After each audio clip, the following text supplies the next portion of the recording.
If you're feeling very nervous for your upcoming AP US History exam and are in desperate need of tips and tricks, then welcome to this video.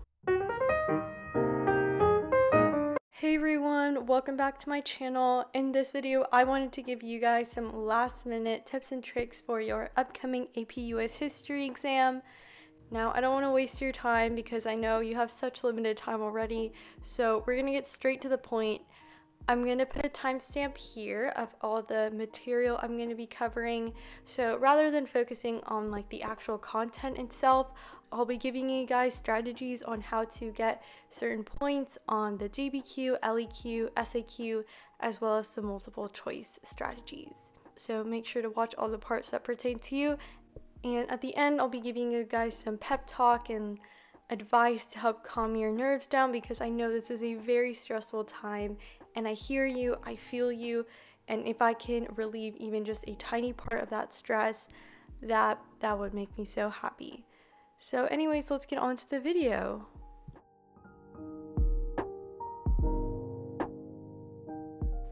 Alrighty, so let us go ahead and get started with the GBQ. So I think the best way to explain things is through examples. So throughout this, I'm going to be using this prompt, which is to analyze the causes and consequences of American westward migration from 1862 to 1896.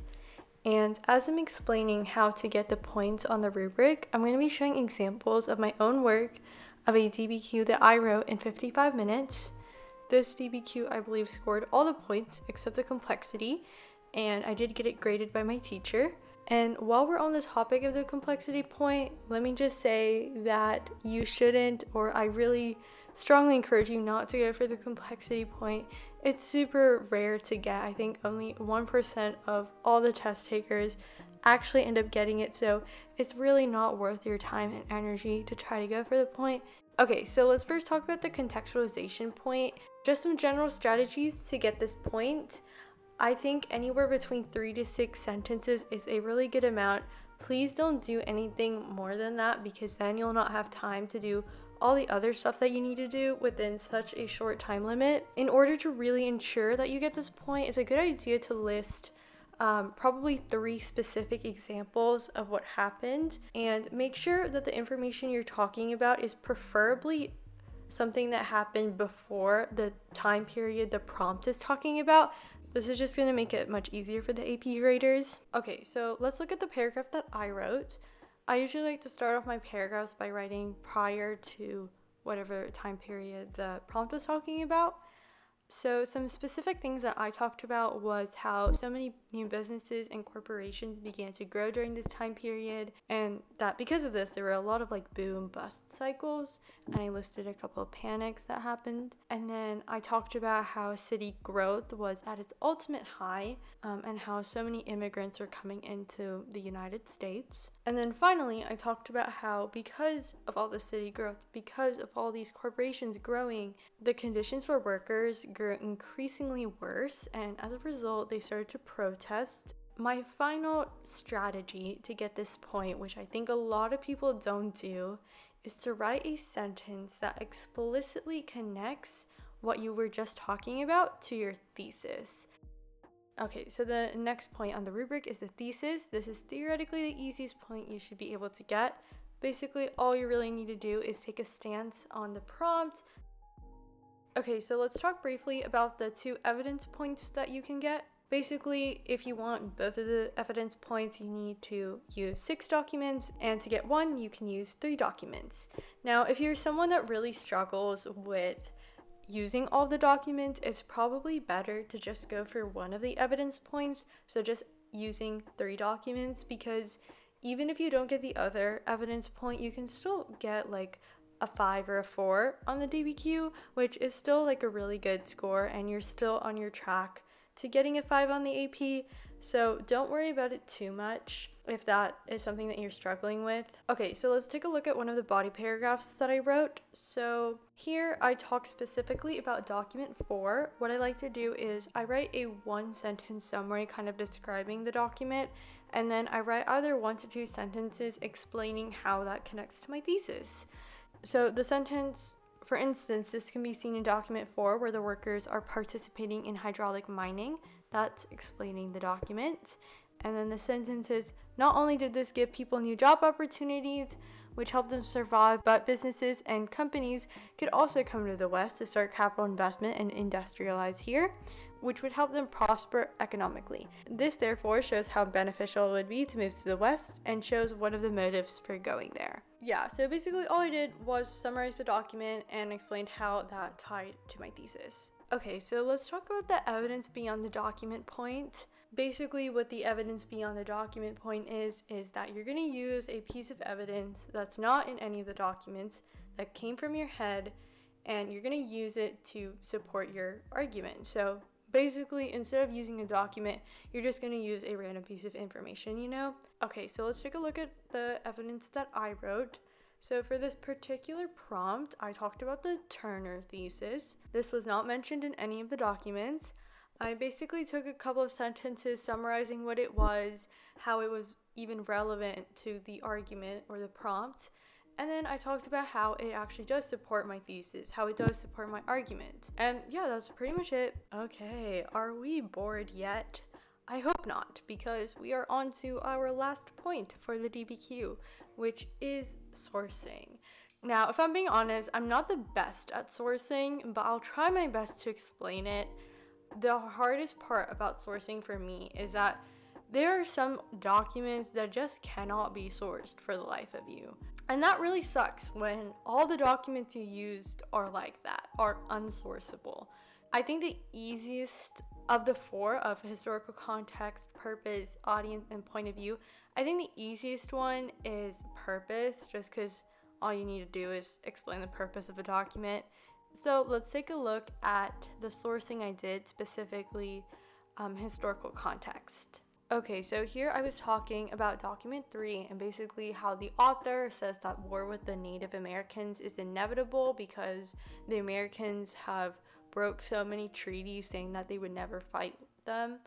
And then I use historical context to kind of reinforce that idea and name many different ongoing Indian wars that happened during that time.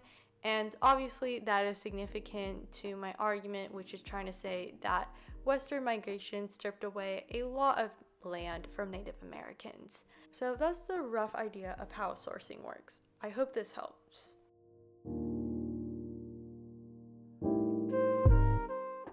Alright, so now let's talk a little bit about the LEQ. So the LEQ and the DBQ are actually quite similar, except the LEQ just doesn't have any documents. I won't be going over the thesis and the context for this because I just went over it in the DBQ. As for evidence analysis for the LEQ, that's literally just evidence beyond the document. For the DBQ, the entire LEQ is literally just a bunch of evidence beyond the document points. I will talk a little bit about historical reasoning though. So in the broadest terms, historical reasoning just basically means that you are somehow comparing something, or you talk about how something leads to another, or how you talk about how something just stays the same over time. Usually the prompt will give you a hint as to which of those three you should do. So for this particular prompt, which is to evaluate the extent to which the Mexican War marked a turning point in the debate over slavery in the United States, analyzing what changed and what stayed the same from the period before to the period after war took place. Okay, so the prompt is literally indicating that for historical analysis, you should probably do something that is continuity over time. You can also do causation and kind of how, to what extent the Mexican War caused and intensified the debates in slavery. Okay, so it's going to show an example, but historical analysis is something that just happens throughout the entire essay, and I can't just post my entire essay on the screen right now. So if you do want a link to my LEQ, just drop a comment down below and I'll probably share a Google Doc or something with you. Alright besties, we are now on to the SAQs. I've just had my third cup of coffee, so if I seem very energetic for the rest of this video, that is probably why. Okay, so the SAQs, or the short answer questions, I would say that anywhere between 2 to 3 sentences per part should suffice. I've seen a lot of people say on the internet that you have to make some sort of claim or assertion and that there's like this specific way to structure it. But to be honest, from my perspective, every single time I've done a practice SAQ, I've literally just answered what the question is asking me, and I've gotten the question right if I knew it, and I didn't get it if I didn't know the answer. So, with that said, I don't think there is inherently a correct way to answer a short answer question. Literally, just answer the prompt. I did want to mention something about a specific type of SAQ I've seen multiple times. It's one of the text-based SAQs where you read a text and you read 2 different opinions or perspectives about a particular situation, and one of the first questions asks you to compare the 2 different interpretations. So for those type of questions, you're going to want to explain both interpretations and not just one. If you explain just one, you won't get the point. You have to explain both of them to get the point.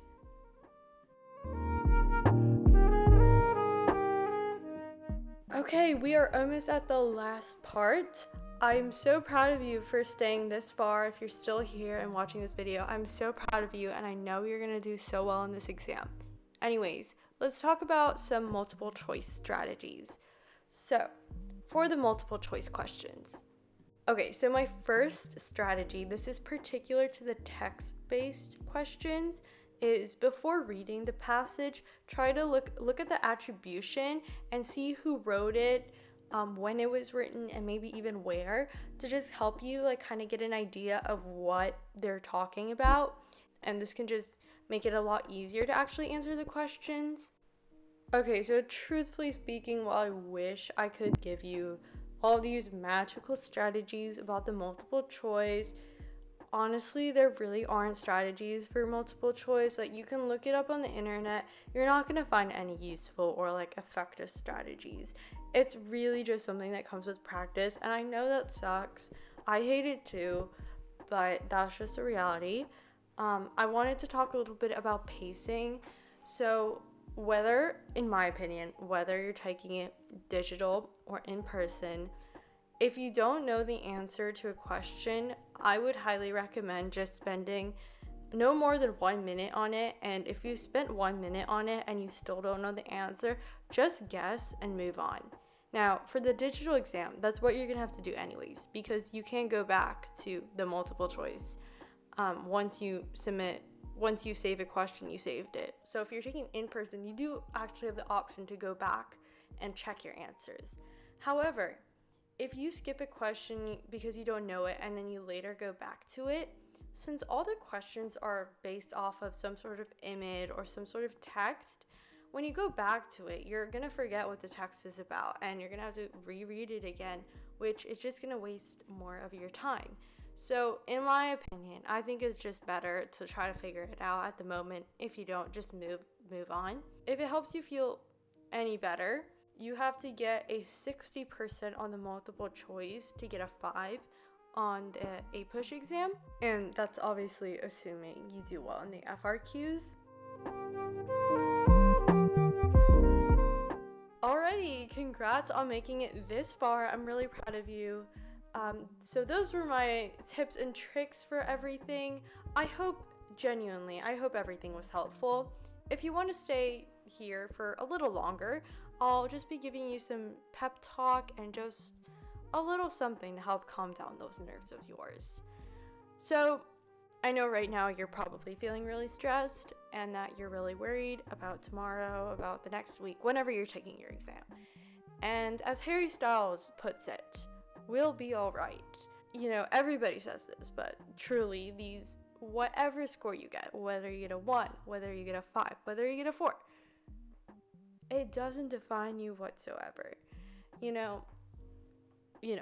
doesn't define you whatsoever. And honestly, these days, most of the colleges don't even take AP credit anymore. So just try to take this exam with like an open mind, because honestly there aren't that many consequences to scoring low on this test. You know, it's just a test. It's just every other test. Just try not to freak out because we'll be all right. You'll do great. Just have a little more ounce of confidence in yourself, and I'm sure it'll go just as smooth as you want it to. And yeah, so thank you so much for making it this far into the video. I really do appreciate it. And if you have any other questions, feel free to leave it in the comments down below, and I'll try to answer it as quick as possible. And yeah, so that is pretty much it. And thank you so much, and I will see you all later. Bye!